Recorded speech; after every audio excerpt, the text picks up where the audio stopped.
अब कुछ एग्जांपल लेके समझते हैं। पहला है, हमें एक सेट दिया है, हमें एक ऑर्डर पेयर दिया है जिसमें पहला एलिमेंट है x+1 और दूसरा एलिमेंट है y-2। इसको इक्वेट किया इनने दूसरे ऑर्डर पेयर से जो है 3,1। हमें पता है कि कोई भी ऑर्डर पेयर इक्वल कैसे होंगे, हमने पिछले लेक्चर में देखा है। अगर ये ऑर्डर पेयर आपस में इक्वल है, सिंबल क्या है इक्वल का मतलब ये दोनों आपस में इक्वल है, इसका मतलब इसका फर्स्ट एलिमेंट इसके फर्स्ट एलिमेंट के इक्वल है और इसका सेकंड एलिमेंट इसके सेकंड एलिमेंट के इक्वल है। तो हम इक्वेट कर देते हैं। x+1 को किसके साथ इक्वेट करेंगे, 3 के साथ, क्योंकि इसका पहला एलिमेंट इसके फर्स्ट एलिमेंट के साथ इक्वेट होगा और इसका सेकंड एलिमेंट मतलब y-2 किसके साथ इक्वेट होगा, इसके सेकंड एलिमेंट के साथ जो कि है 1। ठीक है, तो सॉल्व कर लेते हैं। x+1 = 3 मतलब x = 2 और y-2 = 1 मतलब y = 1 + 2 मतलब 3। तो हमारे पास x की वैल्यू क्या आ गई 2 और y की वैल्यू आ गई 3। हमें पता करना था x और y की वैल्यू, हमने x की वैल्यू 2 निकाल ली और y की वैल्यू 3 निकाल ली। तो ऐसे अगर आपको कोई भी ऑर्डर्ड पेयर्स को इक्वेट करने का आए तो आपको करस्पॉन्डिंग एलिमेंट्स को इक्वेट कर देना है। अगर आपको ऑर्डर ट्रिपलेट्स दिए होते तो इसका फर्स्ट एलिमेंट इसके फर्स्ट एलिमेंट के साथ इक्वेट करना है, इसका सेकंड इसके सेकंड के साथ और इसका थर्ड इसके थर्ड के साथ, तो आपको 3 इक्वेशन मिल जाती। इधर आपके पास 2 एलिमेंट्स रहेंगे, इसका पहला इसके पहले के साथ इक्वेट करना है, इसका सेकंड इसके सेकंड के साथ, तो हमें 2 इक्वेशन मिलेगी और हमें उसको सॉल्व करके वैल्यूज निकालनी है x और y की। ठीक है, सेकंड हमें एक सेट दिया है P जिसके एलिमेंट है ABC और दूसरा सेट है Q जिसके एलिमेंट है R। Form the sets P cross Q and Q cross P। तो चलिए सबसे पहले P क्रॉस Q निकालते हैं। P क्रॉस Q मतलब पहला एलिमेंट P सेट से आएगा, दूसरा Q से, पहला P से और दूसरा Q से। ठीक है, तो पहला P मतलब इसका A, इसका R, फिर इसका B, इसका R, फिर इसका C, इसका R। बात समझ में आ रही है? P क्रॉस Q लिखा है तो पहला एलिमेंट हमें कहां से लेना है, P सेट से, तो P के सेट्स के एलिमेंट है ABC, तो हमारे सारे एलिमेंट कहां से शुरू होंगे, P के सेट से, और सेकंड वाला एलिमेंट होना चाहिए हमारा Q से। अब हमें निकालना है Q cross P। Q cross P मतलब पहला एलिमेंट कहां से लेना है, Q से। पहला Q से लेना है तो पहले Q के साथ इसका पहला लेते हैं, इसमें तो एक ही एलिमेंट है, इसके साथ पहले वाले के साथ ले लेते हैं, फिर इसको दूसरे वाले के साथ ले लेते हैं, फिर इसको तीसरे वाले के साथ ले लेते हैं। बात समझ में आ रही है? तो P क्रॉस Q और Q क्रॉस P निकाल लिया। अब हमने पूछा है आर दिस 2 प्रोडक्ट्स इक्वल, क्या P क्रॉस Q और Q क्रॉस P आपस में इक्वल है या नहीं है। ठीक है, तो हमें पता है कि यार अगर हम किसी को भी कंपेयर करें, मान लीजिए इन दोनों को कंपेयर करते हैं, A, R और R, A आपस में सेम है या डिफरेंट, हमें पता है ये ऑर्डर्ड पेयर्स है, तो A, R is not equal to R, A. Similarly, other ordered pairs are also not equal. Since these ordered pairs are not equal, the elements of set P cross Q are not same as elements of set Q cross P. Hence, P cross Q is not equal to Q cross P. तो ये दोनों P cross Q और Q cross P आपस में same नहीं होंगे, ये दोनों आपस में इक्वल सेट नहीं होंगे, ये दोनों अनइक्वल सेट्स होंगे। ठीक है, चलिए कुछ और एग्जांपल देखते हैं। चलिए नेक्स्ट एग्जांपल देखते हैं। तो थर्ड एग्जांपल हमारा, हमारे पास 3 सेट है, सेट A, सेट B और सेट C। सेट A में एलिमेंट्स है 1 2 3, सेट B में एलिमेंट्स है 3 और 4 और सेट C में एलिमेंट्स है 4 5 और 6, और हमें 4 क्वेश्चंस दिए हैं, हमें ये फाइंड आउट करना है। ठीक है, तो it is mixture of Cartesian product and intersection and union. ठीक है, तो टेंशन की बात नहीं है, हम धीरे धीरे सॉल्व करते हैं। ठीक है, पहली चीज A का कार्टेशियन प्रोडक्ट किसके साथ करना है, B इंटरसेक्शन C के साथ। A तो हमारे को गिवन है, A हमको गिवन है 1 2 3, हमें B इंटरसेक्शन गिवन है क्या, नहीं गिवन है, पर B और C गिवन है, तो हम B इंटरसेक्शन C सबसे पहले निकालते हैं। तो सबसे पहले हम निकालते हैं B intersection C। B intersection C मतलब ऐसे एलिमेंट जो सेट B में भी हो और सेट C में भी हो, common elements in set B and set C। 3 नहीं है, 4, हाँ 4 है, 5 और 6 भी नहीं है, तो सिर्फ एक ही एलिमेंट है B इंटरसेक्शन C में। ठीक है, अब हमको A निकल चुका है, B इंटरसेक्शन C निकल चुका है, अब हमें इनका कार्टेशियन प्रोडक्ट करना है, राइट। तो हमने A सेट भी लिख लेते हैं हम 1 2 3, ये हमारा A सेट है, ये हमारा B इंटरसेक्शन C सेट है। अब सिर्फ हमें इन दोनों का कार्टेशियन प्रोडक्ट निकालना है, सिर्फ इतना सा करना है। ठीक है, अब हमें सिर्फ इसका कार्टेशियन प्रोडक्ट निकालना है। तो पहला है A है और दूसरा B इंटरसेक्शन C है, तो पहला एलिमेंट इस सेट से आएगा, दूसरा एलिमेंट इस सेट से आएगा। ठीक है, तो मैंने लिखा A cross B intersection C, क्या होगा, ये एक सेट होगा, उसके एलिमेंट्स पहला इससे आएगा, दूसरा इससे, तो 1 4, दूसरा 2 4, तीसरा 3 4। चलिए ये कंप्लीट हो गया। बात समझ में आ रही है? सेकंड क्वेश्चन करते हैं, ए क्रॉस बी यूनियन सी। तो सबसे पहले बी यूनियन सी निकालते हैं। बी यूनियन सी मतलब बी के भी सारे एलिमेंट्स लिख लो और सी के भी सारे एलिमेंट्स लिख लो। तो बी के एलिमेंट्स लिखते हैं 3,4, सी के एलिमेंट्स लिखते हैं 4, 5, 6। 4 लिखा हुआ है, 5 और 6। बात समझ में आ रही है? तो बी यूनियन सी आ गया। अब हमें पास सेट ए है। सेट ए क्या है हमारा? 1, 2, 3। सेट ए मिल गया है, सेट बी यूनियन सी मिल गया है। अब हमें इनका क्या करना है? Cartesian product. तो चलिए कर लेते हैं ए का Cartesian product with B union C. पहला एलिमेंट कहां से आएगा? बी से। पहला एलिमेंट कहां से आएगा? ए से। और दूसरा एलिमेंट कहां से आएगा? बी यूनियन सी से। तो पहला यहाँ से लेना है और दूसरा यहाँ से। चलिए 1 का 3 के साथ, 1 का 4 के साथ, 1 का 5 के साथ, 1 का 6 के साथ। ठीक है, 1 हो गया सारा। रुको, ठीक है, 1 के साथ 1 के सारे ले लिए। अब 2 का 3 के साथ, 2 का 4 के साथ, 2 का 5 के साथ, 2 का 6 के साथ। 1 हो गया, 2 हो गया। अब 3 का लेते हैं। 3 का 3 के साथ, 3 का 4 के साथ, 3 का 5 के साथ और 3 का 6 के साथ। ठीक है, चलिए सारे एलिमेंट्स ले लिए। ये हो गया हमारा कंप्लीट। ये हमारा पहले वाले का आंसर आ गया, ये हमारा सेकंड वाले का आंसर आ गया। अब थर्ड वाला है। थर्ड में हमें ए क्रॉस बी, पहले ए और बी का कार्टेशियन प्रोडक्ट कर लिया, उसका इंटरसेक्शन करा है ए क्रॉस सी से। मतलब ए और बी का कार्टेशियन प्रोडक्ट निकालो पहले, उसके बाद ए क्रॉस सी निकालो। पहले ए और बी का कार्टेशियन प्रोडक्ट निकालते हैं। ठीक है, तो ए और बी का कार्टेशियन प्रोडक्ट मतलब पहले ए को लेना है फिर बी को लेना है। ठीक है, तो सारे ऑर्डर पेयर्स लिख लेते हैं। 1 का 3 के साथ, 1 का 4 के साथ, फिर 2 का 3 के साथ, 2 का 4 के साथ, फिर 3 का 3 के साथ, फिर 3 का 4 के साथ। ये सारे हो गया हमारे। ए क्रॉस बी पूरा निकल गया, ए और बी का कार्टेशियन प्रोडक्ट निकल गया। अब ए क्रॉस सी देखते हैं, ए और सी का कार्टेशियन प्रोडक्ट।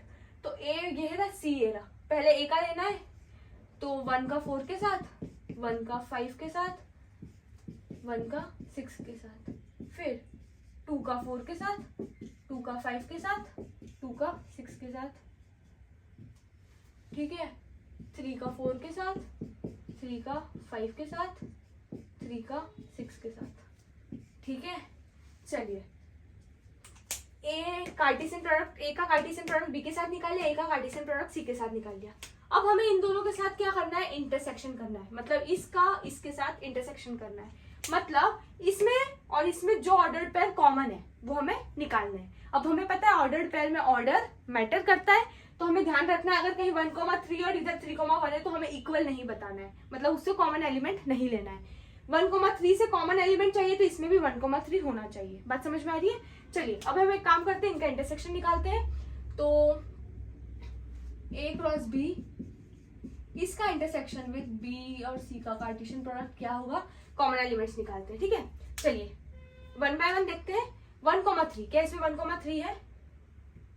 नहीं है, तो ये वाला हटा दिया। ठीक है, 1,4, हाँ 1,4 है। ठीक है, इसमें भी है और इसमें भी है, तो पहला एलिमेंट आ गया इसमें 1,4। बात समझ में आई है? दूसरा 2,3, ये है, लिख लिया। 2,3 देखते हैं। 2,3 है, 2,3 नहीं है। ठीक है, 2,4 है, हाँ 2,4 है, इसमें भी है 2,4, इसमें भी है, तो 2,4 हो गया हमारा दूसरा। उसके बाद 3,3 नहीं है, 3,4 भी है। ठीक है, तो 3,4। ठीक है, तो ये था, ये नहीं था और ये था। तो हमारे पास कितने एलिमेंट्स आ गए? 3 एलिमेंट्स आ गए, 1,4, 2,4 और 3,4। तो ये हमारा आंसर हो गया थर्ड पार्ट का। ये थर्ड पार्ट का आंसर हो गया हमारा। ठीक है, 3 ऑर्डर्ड पेयर्स आ गए उसमें। फोर्थ वाला है ए क्रॉस बी, मतलब ए और बी का कार्टेशियन प्रोडक्ट का यूनियन करना है किसके साथ? ए क्रॉस बी के साथ। मतलब पहले ये कार्टेशियन प्रोडक्ट निकालो फिर ये कार्टेशियन प्रोडक्ट निकालो। यार हम ऑलरेडी ऊपर निकाल चुके हैं, ए क्रॉस बी भी है, ए क्रॉस सी भी है। बस अब इन दोनों का हमें क्या करना है? यूनियन निकालना है। तो चलिए इन दोनों का यूनियन निकालते हैं। यूनियन में क्या करना है? हमें सारे एलिमेंट्स लिख देने हैं। बस ये मेक श्योर करना है कि किसी भी ऑर्डर पेयर को हम डबल बार नहीं लिखे। तो हम क्या करेंगे? हम इधर से चेक करते जाएंगे, जो भी डबल बार होंगे हम उन्हें हटा देंगे। ठीक है, तो 1,3, 1,4, 2,3, पहले मैंने पहले वाले के सारे ए क्रॉस बी के सारे एलिमेंट्स लिख रही हूँ। ठीक है,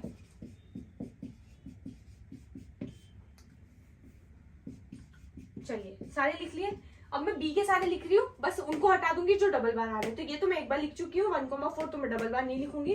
1,5 लिखा, 1,6 लिखा, 2,4 ऑलरेडी हम लिख चुके हैं, ये रहा, तो नहीं लिखेंगे डबल बार। 2,5, 2,6, 3,4 भी हम लिख चुके हैं, ये रहा, तो 3,4 हम स्किप करेंगे। चलिए, तो हमने सारे के सारे एलिमेंट्स लिख लिए हैं। तो यहाँ पर हमने ये वाले इस वाले सेट का भी आंसर निकाल लिया है। तो आई होप आपको अच्छे से समझ में आया होगा। कि दिखने में आपको थोड़ा टफ है या फिर डिफिकल्टी हो रही है ऐसा लग सकता है, बट आप जब सॉल्व करेंगे तो बहुत आसानी से सॉल्व हो जाएगा। आपको अगर कॉन्सेप्ट पता है, आपको पता है, मैंने आपको कॉन्सेप्ट पढ़ाया है, आपको अगर अच्छे से समझ में आ चुका है, तो आप ये सारे क्वेश्चंस को अच्छे से सॉल्व कर सकते हो, कोई इशू नहीं होगा। धीरे धीरे करना है बस। जैसे इसका हमें Cartesian product B intersection C के साथ निकालना है, तो पहले बी इंटरसेक्शन सी निकाल लो, एक सेट आ जाएगा, फिर उसका इस सेट के साथ कार्टेशियन प्रोडक्ट कर देना। ठीक है, इधर पहले कार्टेशियन प्रोडक्ट निकाल लो, ये निकाल लो, ये निकाल लो, दो सेट्स आ गए, अब उनका इंटरसेक्शन कर लो। ठीक है, तो जो भी पहले ब्रैकेट्स में दिया है उन्हें सॉल्व कर लेना, फिर जो भी दूसरा ऑपरेशन दिया होगा या कार्टेशियन प्रोडक्ट निकालना होगा, यूनियन करना होगा, इंटरसेक्शन करना होगा, वो कर लीजिएगा। ठीक है, चलिए कुछ और एग्जाम्पल देखते हैं। तो इस वाले में हमें एक सेट दिया पी जिसके एलिमेंट्स 1 और 2। ठीक है, और हमें एक सेट फॉर्म करना है P cross P cross P, मतलब हमें कार्टेशियन प्रोडक्ट करना है 3 सेट का, वो तीनों सेट आपस में इक्वल है। ठीक है, मतलब P का कार्टेशियन प्रोडक्ट P का कार्टेशियन प्रोडक्ट P। ठीक है, मतलब Cartesian product of P cross P cross P, मतलब Cartesian product of P and P। ठीक है, चलिए, तो हमें क्या करना है यार, सिर्फ ऐसे ही समझ लो, पहला वाला 1,2 है, दूसरा वाला भी 1,2 है, और तीसरा वाला भी 1,2 है। ठीक है, आपको इसे 3 बार लिखने की जरूरत नहीं है, मैं इसलिए लिख रही हूँ ताकि आपको समझ में आ जाए अच्छे से। तो अगर मैं P cross P cross P लिख रही हूँ, ठीक है, तो पहला एलिमेंट यहाँ से आना चाहिए, दूसरा यहाँ से और तीसरा यहाँ से। बात समझ में आ रही है?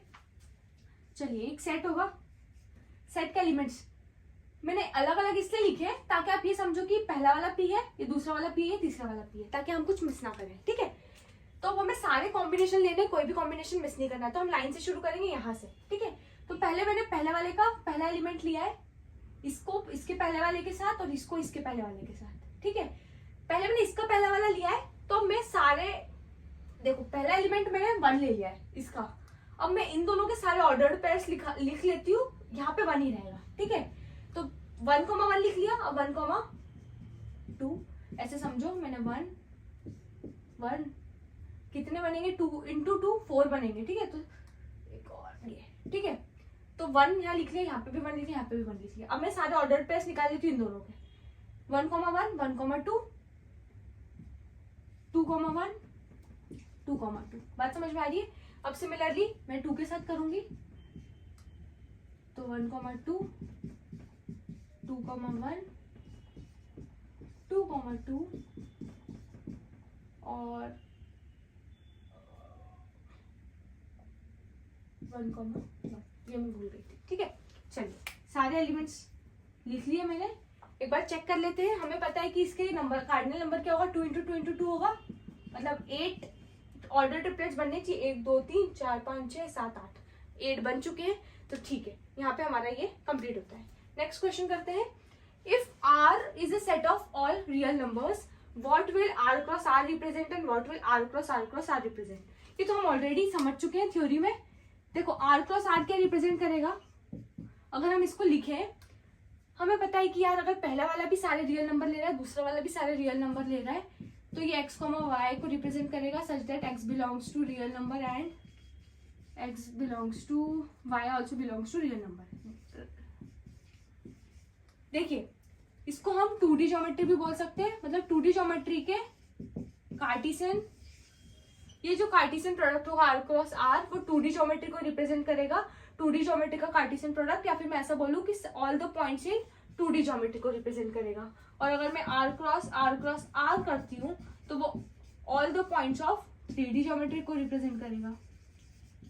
बात समझ में आ रही है? इसको भी मैं ऐसे लिख सकती हूँ x, y, z, क्योंकि 3D ज्योमेट्री में हम 3 कोऑर्डिनेट्स लिखते हैं, जो पहला वाला भी रियल नंबर को बिलोंग करेगा, y वाला भी रियल नंबर को बिलोंग करेगा और z वाला भी रियल नंबर को बिलोंग करेगा। ठीक है, तो ये हमारे 2D ज्योमेट्री के सारे मतलब 2D प्लेन बोल सकते हैं, 2D प्लेन के सारे पॉइंट्स को रिप्रेजेंट करेगा R क्रॉस R, और आर क्रॉस आर ये रिप्रेजेंट करेगा 3D प्लेन के सारे के सारे पॉइंट्स को, all the points of 3D plane.